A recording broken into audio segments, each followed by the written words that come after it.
Hello दोस्तों, बैलिज्म academy में आपका बहुत बहुत स्वागत है। दोस्तों, आज के इस सेशन में हम मोस्ट इम्पॉर्टेंट क्वेश्चंस को सॉल्व करने वाले हैं, जो कि आपके super TET, UP TET, MP TET, लेखपाल, साथ ही साथ आपके आने वाले किसी भी कॉम्पिटेटिव एग्जाम के लिए मोस्ट इम्पॉर्टेंट है। दोस्तों, यहाँ पर जितने भी क्वेश्चंस लिए गए हैं, ये सारे क्वेश्चंस आपके सिलेबस पर बेस्ड होंगे, साथ ही साथ आपके प्रीवियस ईयर क्वेश्चंस पर बेस्ड होंगे।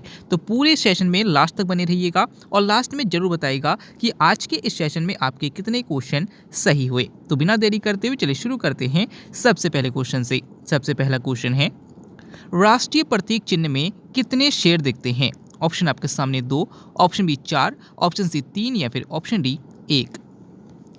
इसका सही आंसर हो जाएगा ऑप्शन सी 3। दोस्तों, याद रखिएगा कि भारत का जो राष्ट्रीय प्रतीक चिन्ह है वो अशोक स्तंभ है और इसमें टोटल 3 शेर दिखते हैं।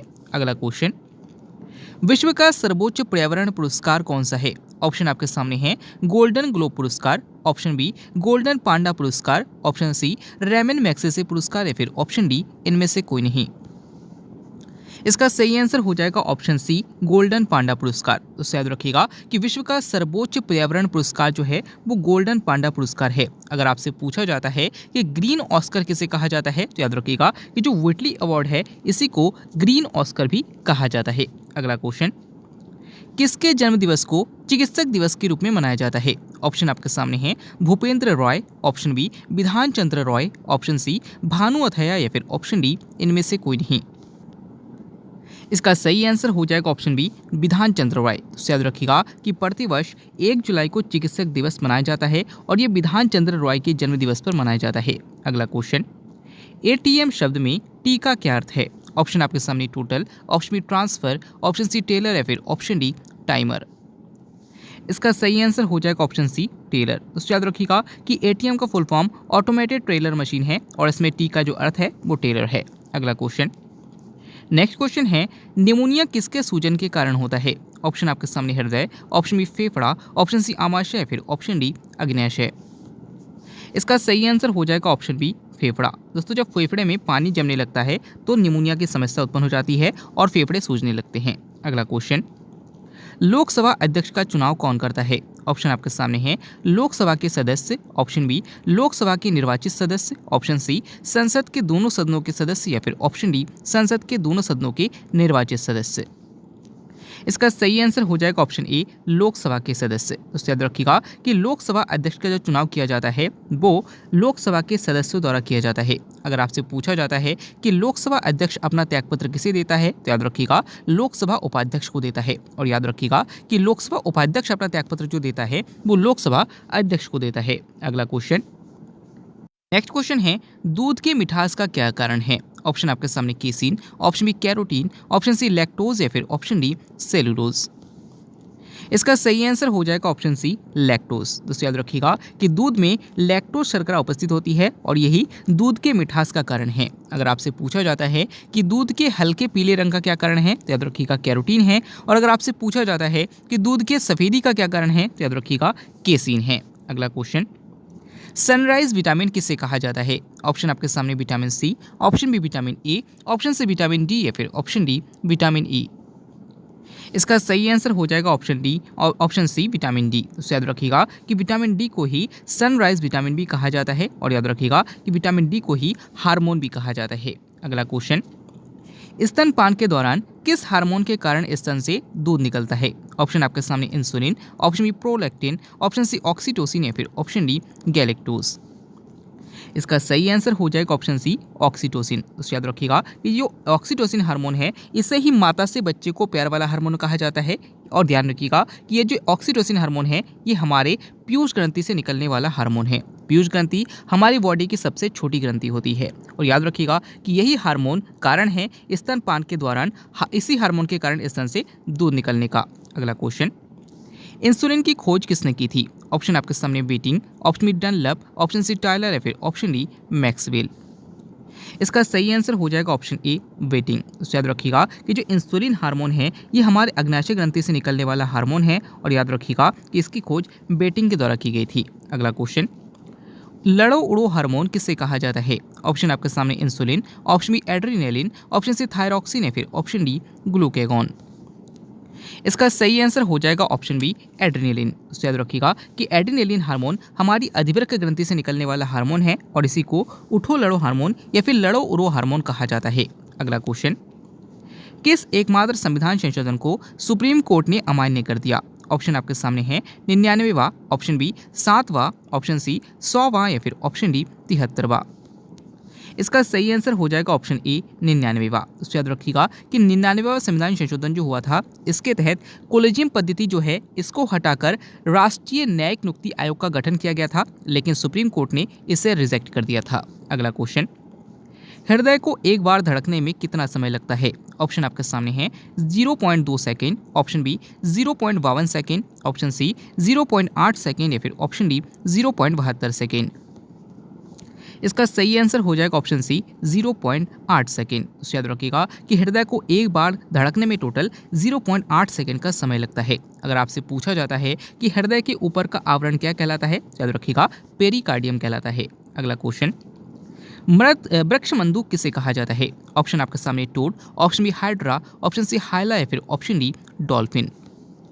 इसका सही आंसर हो जाएगा ऑप्शन सी हाइला। तो याद रखिएगा कि जो हाइला है ये मेढक की प्रजाति होती है, टोड भी एक मेढक की प्रजाति होती है और इसी हाइला को ही वृक्षमंडूक कहा जाता है या फिर वृक्ष मेढक कहा जाता है। अगला क्वेश्चन, शब्दनी किसका वाक्यंत्र है? ऑप्शन आपके सामने पक्षी, ऑप्शन बी मनुष्य, ऑप्शन सी कीट या फिर ऑप्शन डी मेढक। इसका सही आंसर हो जाएगा ऑप्शन ए पक्षी। तो याद रखिएगा ये जो शब्दनी है जिसे सेरिंग्स कहा जाता है, ये पक्षियों का वाक्यंत्र है। अगर आपसे पूछा जाता है कि पक्षियों के हृदय में कितने कक्ष होते हैं, याद रखिएगा 4 कक्ष होते हैं। अगला क्वेश्चन, किस विस्फोटक को नोबेल तेल कहा जाता है? ऑप्शन आपके सामने TNG, option B CNG, option C TNT या फिर ऑप्शन डी LNG। इसका सही आंसर हो जाएगा ऑप्शन ए TNG। तो याद रखिएगा कि TNG एक विस्फोटक है और इसी को नोबेल तेल कहा जाता है। अगला क्वेश्चन, पेट्रोल की गुणवत्ता किससे व्यक्त होता है? ऑप्शन आपके सामने सीमेन संख्या, ऑप्शन बी कैरेट संख्या, ऑप्शन सी ऑक्टेन संख्या या फिर ऑप्शन डी डाल्टन संख्या। इसका सही आंसर हो जाएगा ऑप्शन सी ऑक्टेन संख्या। याद रखिएगा कि ऑक्टेन संख्या के द्वारा ही पेट्रोल की गुणवत्ता को व्यक्त किया जाता है। अगर आपसे पूछा जाता है कि सोने की गुणवत्ता को किससे व्यक्त किया जाता है, याद रखिएगा कैरेट से व्यक्त किया जाता है। अगला क्वेश्चन, धन पलायन का सिद्धांत किसने दिया था? ऑप्शन आपके सामने है अरबिंदो घोष, ऑप्शन बी दादा भाई नौरोजी, ऑप्शन सी महात्मा गांधी या फिर ऑप्शन डी एडम स्मिथ।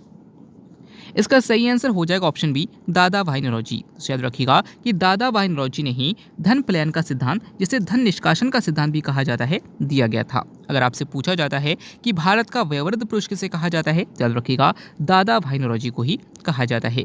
अगला क्वेश्चन, 1 जूल किसके बराबर होता है? ऑप्शन आपके सामने है 10 की घात 7 अर्ग, ऑप्शन बी 10 की घात 8 अर्ग, ऑप्शन सी 10 की घात 2 अर्ग या फिर ऑप्शन डी 10 की घात 12 अर्ग।